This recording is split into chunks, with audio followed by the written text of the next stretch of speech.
রাজনীতির মাঠে বড় চমক। বাগেরহাটের মোংলায় একসাথে ৩ শতাধিক হিন্দু ও খ্রিস্টান সম্প্রদায়ের মানুষ বিএনপিতে যোগ দিয়েছেন। ধানের শীষ প্রতীকে প্রকাশ্যে সমর্থন জানিয়ে তারা বলছেন, আমরা আর বিভাজনের রাজনীতি চাই না, চাই নিরাপত্তা ও সম্মান। পুরো খবর জানতে ভিডিওটি শেষ পর্যন্ত দেখুন। রোববার রাত ৮টার দিকে মোংলা পৌর শহরের হোটেল টাইগারে হিন্দু, বৌদ্ধ ও খ্রিস্টান কল্যাণ ফ্রন্টের উদ্যোগে এক মতবিনিময় সভা অনুষ্ঠিত হয়। এই সভায় প্রধান অতিথি হিসেবে উপস্থিত ছিলেন বাগেরহাট ৩ আসনের বিএনপি মনোনীত প্রার্থী লায়ন ডক্টর শেখ ফরিদুল ইসলাম। এই সভাতেই আনুষ্ঠানিকভাবে ৩ শতাধিক হিন্দু ও খ্রিস্টান সম্প্রদায়ের মানুষ বিএনপিতে যোগ দেন। ধানের শীষের বহরে তাদের স্বাগত জানান ডক্টর ফরিদুল ইসলাম।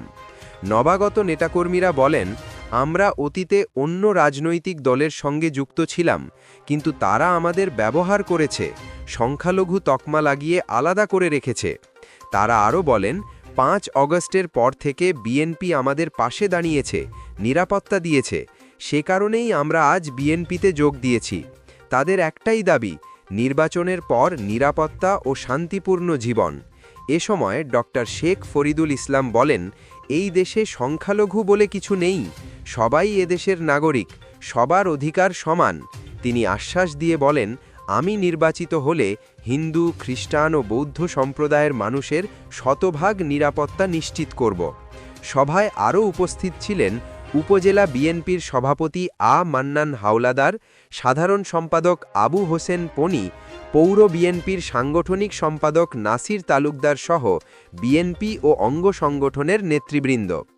রাজনীতির এই নতুন মোড় বাগেরহাটের নির্বাচনী সমীকরণে কী প্রভাব ফেলবে? আপনার মতামত কি? কমেন্টে জানাতে ভুলবেন না। ভিডিওটি ভালো লাগলে লাইক দিন, রাজনৈতিক আপডেট পেতে চ্যানেলটি সাবস্ক্রাইব করুন আর খবরটি ছড়িয়ে দিতে শেয়ার করুন।